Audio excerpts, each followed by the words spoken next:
Hello friends, how are you? My name is Rizwan Hafiz, and in the previous video we talked about the positive sense RNA virus.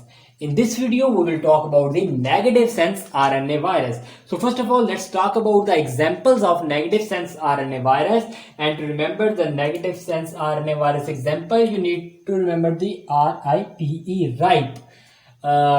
Or rhabdoviridae. Viridae is indicating a complete family. Okay, so rhabdoviridae, influenza virus, paramoxiviridae, again a complete family, and at the end E for Ebola virus. So there are some examples of negative sense RNA virus. Now let's talk about the replication mechanism. In the previous video I have explained how the virus will attach and penetrate into the host cell. I have also explained how the genome of the virus will be released into the host cell. Okay, and the released genome in this case will be a negative sense RNA. And negative sense RNA, I have explained in the previous video, cannot directly attach onto the host cell ribosome and cannot start the process of translation. First of all, it had to convert into its complementary RNA. That will obviously be 5' to 3'. If the negative is 3 to 5, its complementary RNA will be 5 to 3', and this 5 to 3' DNA will be a positive sense, RNA will be a positive sense RNA. Now, this positive sense RNA that is complementary to the negative can attach onto the host cell ribosome and can start the process of translation. Now this RNA, positive RNA, it will attach onto the host cell ribosome and start making some structural protein. Now one point I forgot to explain, that for the conversion of negative RNA into positive RNA, the protein, the enzyme that is required is RNA dependent RNA polymerase. Well, this negative RNA cannot attach onto the host cell ribosome and cannot start the process of protein synthesis. So from where this RNA dependent RNA polymerase come? This enzyme will come with the virus. The virus protein will be encoding this enzyme as well. Along with the genome, they will be having this enzyme as well. And when the genome will be released, this RNA dependent RNA polymerase will also be released into the host cell, and with the help of this enzyme, negative RNA will be converted into positive RNA that will be further translated to form some structural protein. But these structural protein cannot assemble with this positive RNA, because this is not the original genome of virus. The original genome of virus is negative RNA. So first of all, we have to make copies of negative RNA, and then the assembly of these protein and negative RNA will be taken place. To make the copies, copies of negative RNA, obviously this positive RNA will be used by the RNA dependent RNA polymerase, and a complementary RNA that will be 3 to 5' will be formed, and this is the original genome of this virus.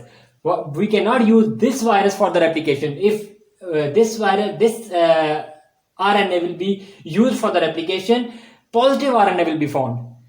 To make the negative RNA, we have to use the positive RNA. So this positive sense RNA will be used by RNA dependent polymerase, and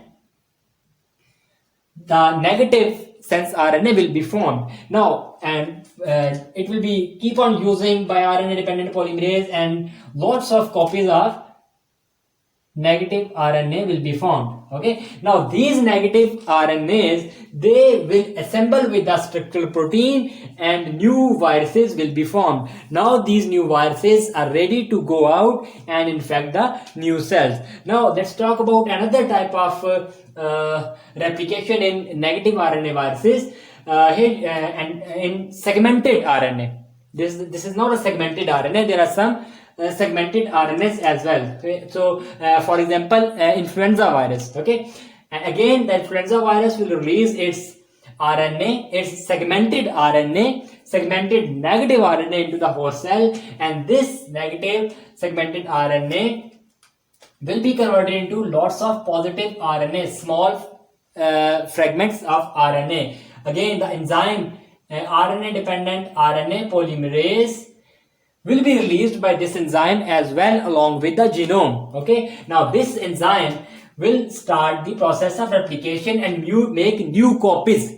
But the point is, this time a full-fledged complete copy will not be formed, because there are certain termination points, and RNA dependent RNA polymerase, when it will move from here to here, it will make one RNA, then it will move from here to this point, it will make other RNA, and then it will move from this point to this point, it will make another RNA. So small segments of RNAs, positive RNAs, will be formed. Why positive? Because they are complementary to the negative, so they will be positive RNAs. Now these positive RNA, for example, nRNA, pRNA, mRNA, gRNA, lRNA. Now these are the positive RNA, so it means they can attach onto the host cell ribosome and can start the process of translation. So they will attach onto the host cell ribosome and they will start the process of translation. And different proteins, N proteins, P protein, M protein, G protein, L protein will be formed. Now these proteins need to assemble this negative RNA. So this negative RNA has to be replicated. These proteins cannot assemble with these RNAs because they are not the original genome of virus. So how the full-fledged copy of this RNA will be made? So for this process, first of all, for example, here is this negative RNA, original negative RNA will be covered with this N protein. This N protein will cover up all this RNA strand. Why? Because now when RNA dependent RNA polymerase will move from here to from one point to other point, all the termination points has been covered with the N protein. So now RNA polymerase, it will keep on moving. And to the end, and a full-fledged positive RNA will be formed. Again, I will repeat, this positive RNA again will not be enclosed, will not be assembled with this protein, because again this is not the original genome of the virus. Original genome of the virus is negative RNA. So now this full-fledged messenger RNA, positive RNA, will again be replicated by using RNA-dependent RNA polymerase, and a complementary RNA will be formed, complementary to positive RNA. Obviously, it will be a negative RNA, and this negative RNA is the original genome of the influenza virus. Now this negative RNA will assemble with the protein and a new virus will be formed, and now this new virus will go out of the cell and infect the other nearby cells. This was all about the negative sense RNA virus replication. This type of mechanism happen in also called as segmented RNA mechanism, happen in influenza virus, and this happen in the paramoxyviruses. Okay, and some other examples as well. I hope you like my video. Please don't forget to subscribe my channel and press the bell icon, and don't forget to like and share this video as well. Thank you so much.